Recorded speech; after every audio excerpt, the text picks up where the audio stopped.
Let's bring it back to Kenya. Senate Speaker David Ekwe Ethuro hopes that the impasse on the new security laws will be addressed soberly. Speaking exclusively to KTN, Ethuro says that the laws should not be a basis for dividing the nation. Here's part of that interview. To date, what would you say is the single most achievement for you as a Senate Speaker? I think the single most achievement, if I would summarize, first is I think Kenyans have seen a house of sobriety, a house that approaches issues on the basis of merits and demerits. And I think, to me, that is one contribution in terms of political discourse to this nation. At some point, you were a member of URP. I don't know if you're still. I'm still a member of URP. That is my party. All right. So, basing on that, and now that you are overseeing a house which has two sides, the opposition and the government side, how would you say is your way of maintaining neutrality and impartial when you are conducting business of the house?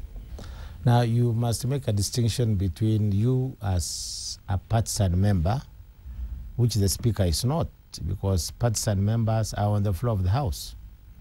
The Speaker has a constitutional duty to remain neutral, to guide the House on the basis of the Constitution, the law, and the standing orders, which are like, if you may wish, our operations manual. And really, if you believe in the fidelity of the law, you should have absolutely no problem navigating that. This is a democracy. As a Speaker, you must ensure that every side, every political shade of opinion, every geographical dimensions in a debate are brought to bear, and they are heard. That, as I said in my acceptance speech, the majority will have their way, but the minority must also have their say. Okay. Some quarters have accused you of not being so partial and favoring the government side. I don't know how true that is. I am not aware of those quarters. They must be emanating from your quarter. I think the last, so far, I have basically been pleased that I've had actually a good record of being an impartial speaker. I think what you are referring to is what happened the last session, the special session where we convened the House because a matter that had already been made law was supposed to be discussed. And the procedures are very clear. That the same matter was being actively interrogated by the High Court. And so under the rules of sub judice, we could not continue with the proceedings. So I don't even understand how you can accuse me of being biased when all we just did is the standing orders are very clear. Standing order number 92. That point was canvassed on the floor, and convincingly so. Evidence was brought to justify that the same declarations being sought are similar to the same resolutions being sought by the House. And, you know, this is one House that has fought for a mandate and space to be appreciated by other stakeholders. And definitely the House felt is not also good for us to be the ones now taking that away from other people. That matter is always open to come back when it is not under active consideration by the court. All right.